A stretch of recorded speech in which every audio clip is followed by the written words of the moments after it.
Hello, everybody. You know what day it is. It's Friday.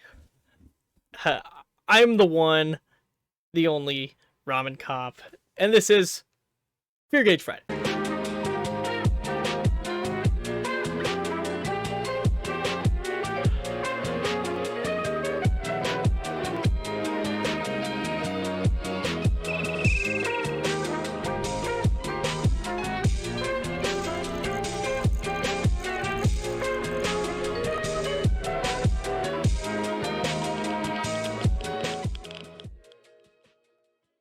So, we're gonna have to crank back the time machine a little bit, and we're gonna go back to a movie that came out in the 80s.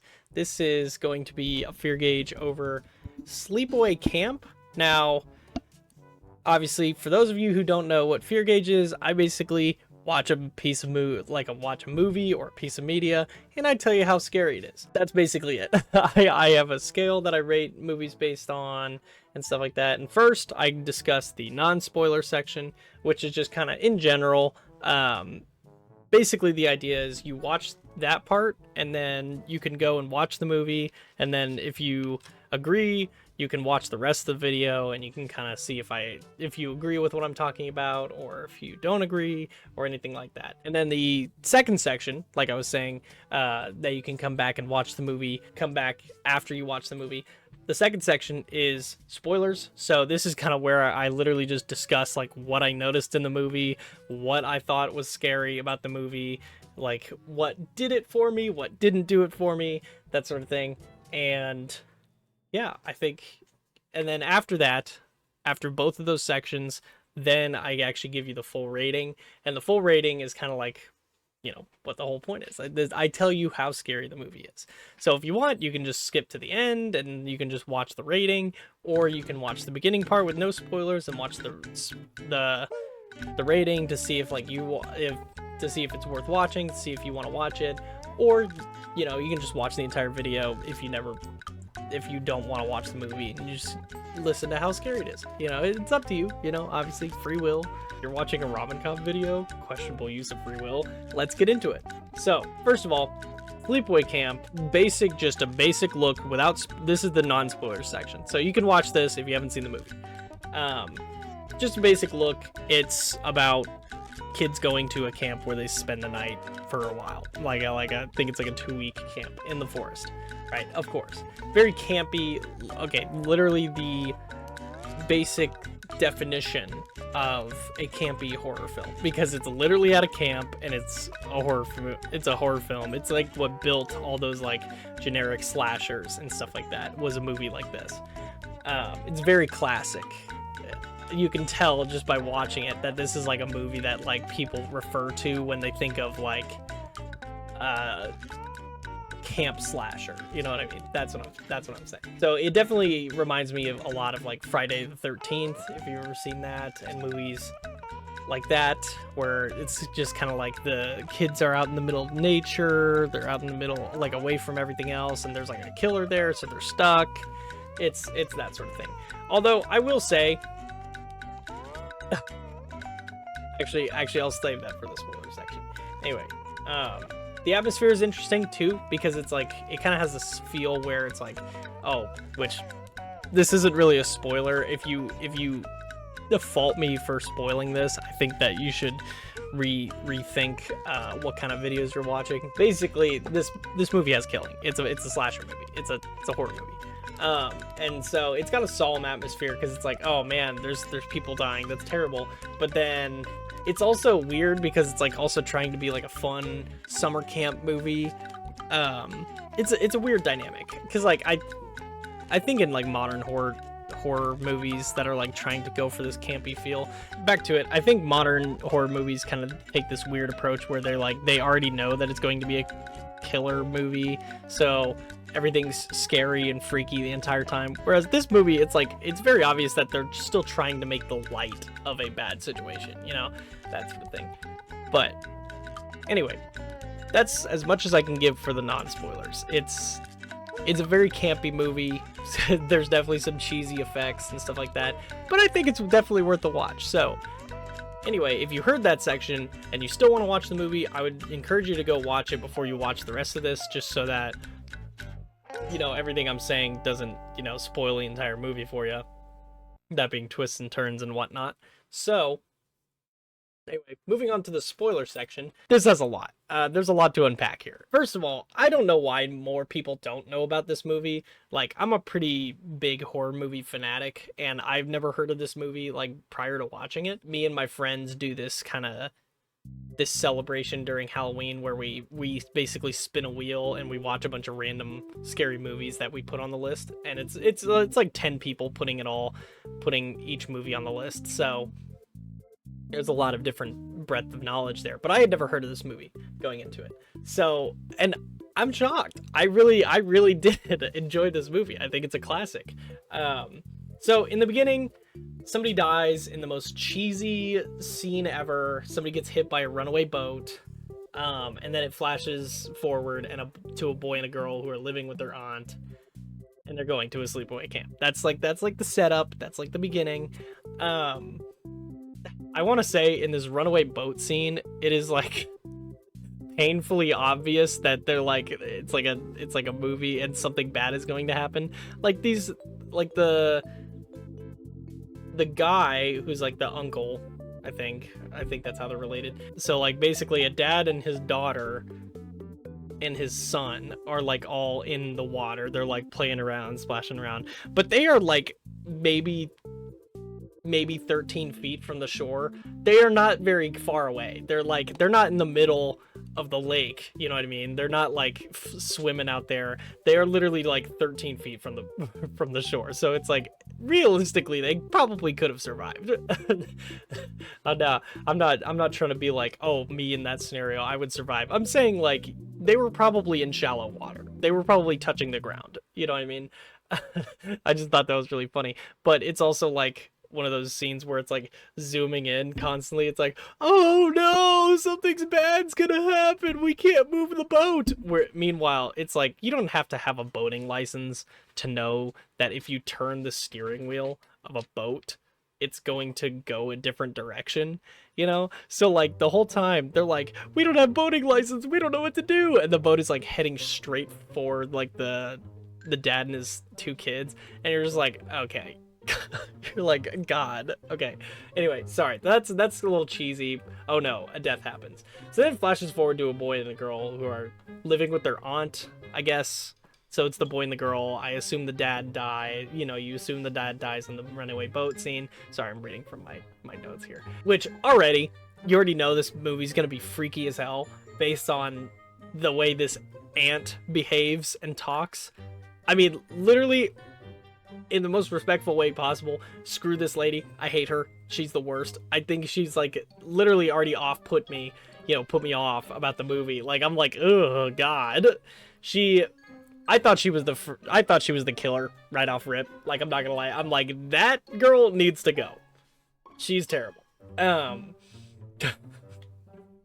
mean, just seriously, just look at this freaky ass woman, right? Like, she reminds me of like Mike Myers, in the Cat in the Hat costume. If he didn't take off the Cat in the Hat costume and just put on a woman outfit over the Cat in the Hat costume, it like looks weird. I don't know the best way to explain it. It's like she looks unnatural, and that freaks me out. She also talks in this really weird way that like I think. It's hard to say, like, if you've seen the movie, you know what I'm talking about, but if you haven't, it's like, I'm gonna chalk it up to compare to, like, those TikToks where people pretend to be, like, anime characters and talk in that way, because she's like saying, like, perhaps we should do something. Oh, no, that won't work. And it's like, what the hell, bro?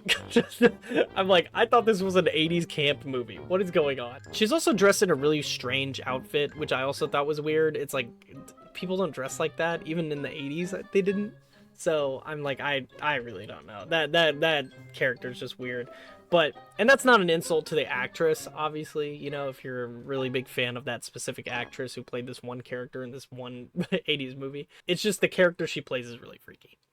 Anyway, a boy and a girl go to a sleepaway camp, and there's various stuff seemingly goes on that doesn't really matter. It's like boys playing pranks on each other, like There's a like love interest stories. People get to know each other. They're friends. Whatever, stereotypical summer camp stuff. The main girl, like the main character, she keeps getting like bullied by the other girls there for seemingly no reason. Like, at least the screen doesn't show us a reason why. It's like they just like, oh, she doesn't talk to us, let's be mean to her. It's like, okay. Okay, you know what I mean? It's like she could just be shy.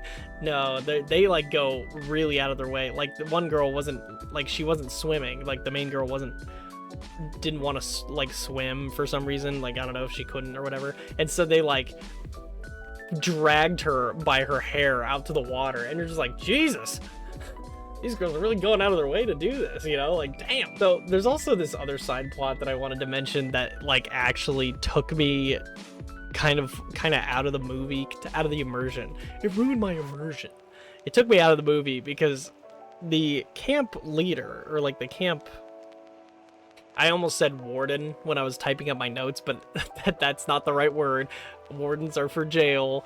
Camp leaders are for summer camps. But so the camp leader has just, so there's kids dying at his camp. There is somebody murdering kids at his camp, and like he just, the main boy who's like protecting his sister, you know, like protecting his sister from the mean girls and stuff like that, he just has his head dead set on this dude being the murderer. He's like, why, you little, like every time he sees him, it's like the kid can be doing nothing. The kid's like sitting by the water, not doing anything, and he's like, you're a murderer, God, I'll kill you, I'll lock you up, and you're just like, why is he getting so angry at that kid? I just think that's really funny, because especially because the camp leader the whole time looks like some like he's on some like drug induced like mania, and he's like, you killed somebody in my camp, you killed them, and it's like, why are you targeting that kid? Every single time every scene where he would just be like, it's that kid, I swear to God, it's that kid. Like, there's no evidence that points or even remotely suggests that that main boy character is the murderer, right? In fact, it's the opposite. There's a lot of things that point that says he's not, but like the camp leader is just dead set on that, which will come up later. The movie has some death scenes. They're pretty campy, you know, it's some stereotypical like knife going this way, blood everywhere, you know, that sort of thing. Pretty stereotypical. There was some deaths on the gruesome there's some deaths on the gruesome side. There's some deaths on the gruesome side of things, but I also wanted to mention this. There's a kill like right off the bat, to a dude who rightfully deserved it. It's like the chef of the camp, and like so this guy, it's already known. The film makes it known that he's like a weirdo, you know. He like touches the kids or something like that. I don't really know. He's a weirdo, jagoff. So he's cooking. Okay, he's cooking out of this giant pot of water. Like, this is how his death happens. Like the pot of water falls, and it like dumps all this boiling water on him, whatever. But when I say he's cooking out of a giant pot, I mean he is cooking out of an horrendously large pot. Like, there is no reason that a pot would need to be this large. Like, I'm thinking, I've seen commercial kitchens before, and like kitchens that cook for restaurants, right? Kitchens that cook for hundreds of people. I've never seen a pot this big. I think it's like a logistical nightmare to have a pot this big. Like, I think the dude was genuinely at a higher risk of like slipping on the floor and hitting his head than he was of this pot tipping over and falling on him. Because this pot, if you think about it volumetrically, like the pot itself might not be that heavy, but like if you fill it with water, it's probably not going to move. You could probably punch it and it would be essentially like a boiler, you know, like a house boiler. It's not moving. So I don't know how the killer dumped it on him or whatever, but I couldn't, it took me out of the film. It ruined my immersion was when I saw how big this fucking cooking pot was. I was like, what the hell are you cooking in that? Are you cooking a giant octopus? Like, what are you doing? I think, like, if you found the longest spoon or like the longest ladle that you could find in a commercial kitchen, like just the absolute longest, I still think that you would only be able to stir like a third of the pot, like the top third. How are you getting the rest of it in the bottom? You know what I mean? Minor crash out about the giant pot.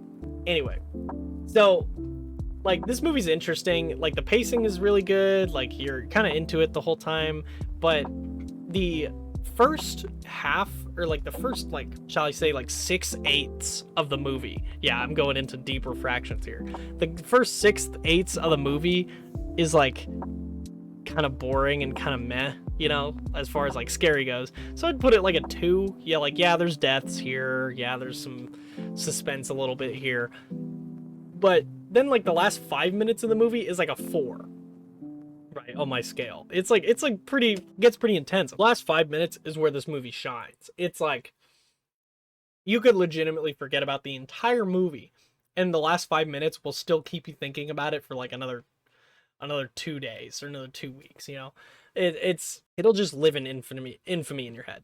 So what's going on in this last 5 minutes is the police show up and they're trying to find the killer because they know that he's actively killing. It's really intense. There's a group of kids who went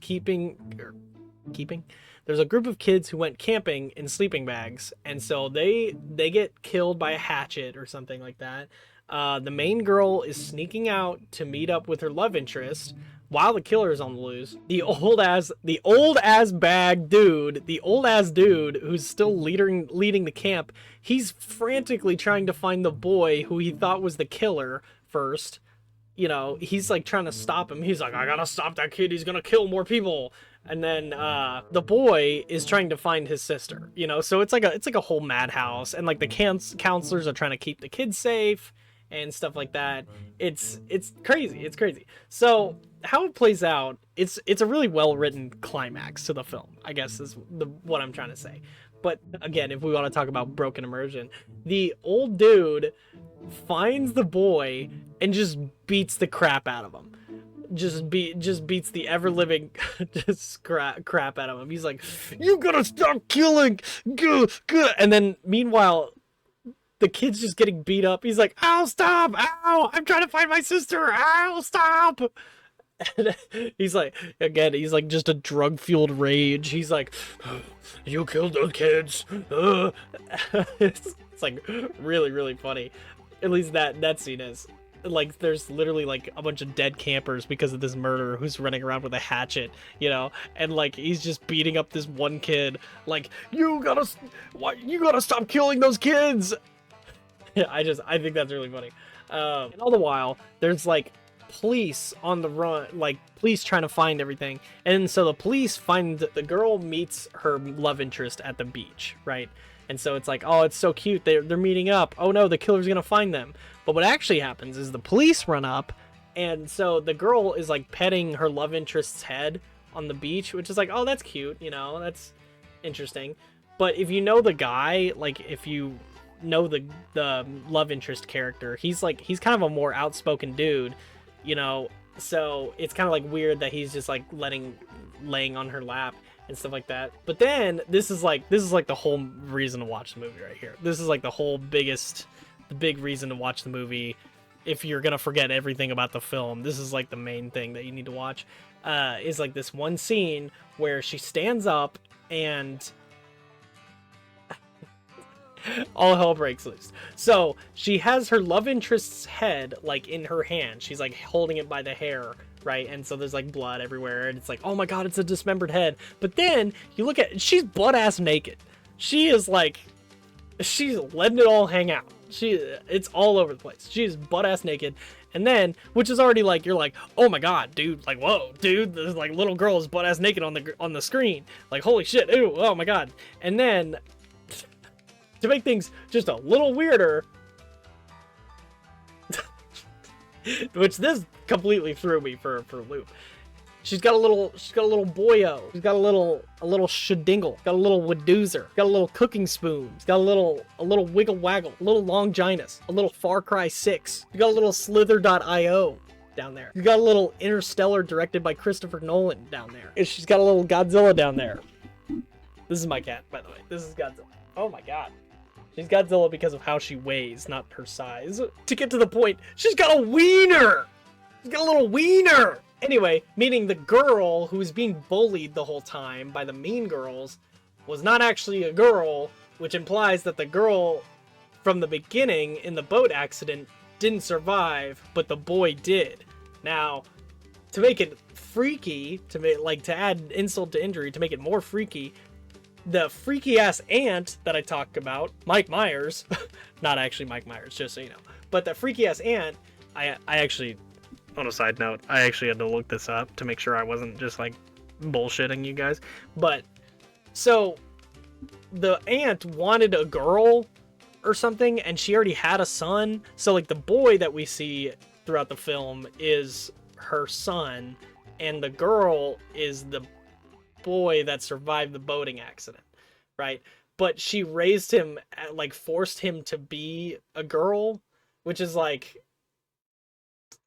not where I thought where I was going. But, and I guess just somewhere along the lines, I guess the girl just started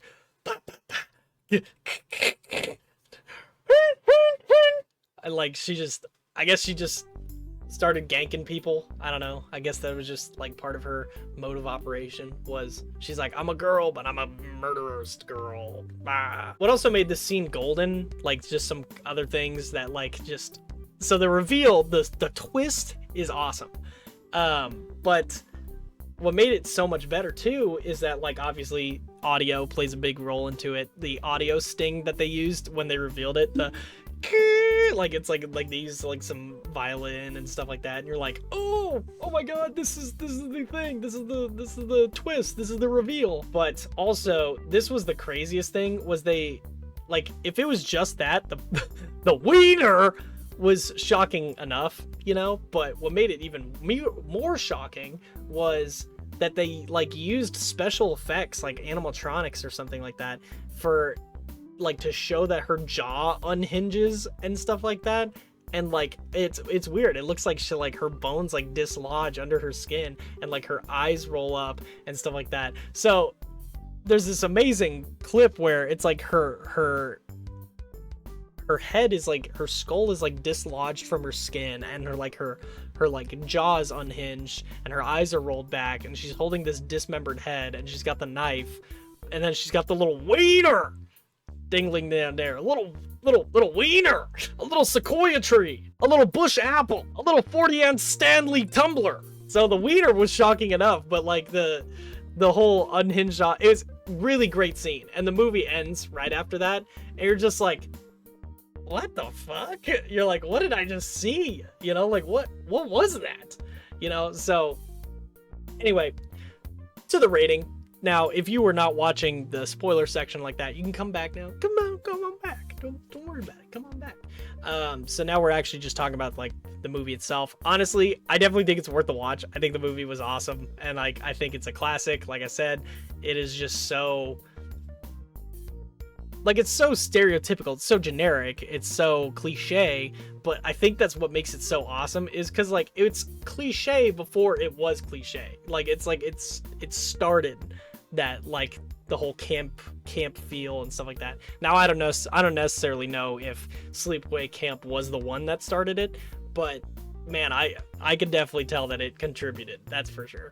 But yeah, so ultimately I think like the first, like I was saying in the spoiler section, the first 6/8 of the movie is like a 2. It's not that stressful, not that scary. But then I think that the last 5 minutes of the movie is like a 4. So I'm gonna average out. I'm gonna say it's about a 3. It's a stressful movie. Definitely. This is definitely a movie you can watch with like people who are like not super susceptible or not super well composed in horror movies and stuff like that. I think this is like definitely a pretty chill movie, but it's a little stressful with the killing and stuff like that. Just don't tell them about the last 5 minutes of the movie. Just don't tell them anything. If you're gonna watch the movie, just watch the movie, you know. Like I feel like that's the best. A lot of that goes for a lot of these horror movies and stuff that I talk about on Fear Gauge. If you want the best experience from all these things, you just gotta watch them yourself. If you guys want me to review anything, if you want me to check anything on the Fear Gauge, by all means, comment, leave a comment down below. Let me know what you want to see next. Um, and obviously subscribe. Leave a comment. I'm a little neurotic about those things, so I definitely see every single comment that goes on. And obviously, I do like it when you guys like my stuff. It's pretty good. I love the encouragement. I think somebody in the last video called me gorgeous. Thank you for that. I appreciate it.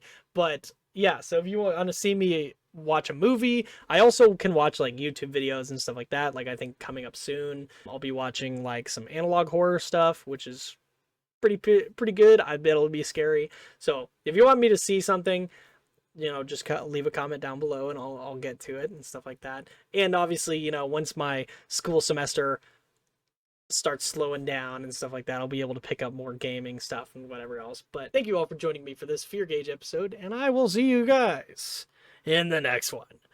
Deuces.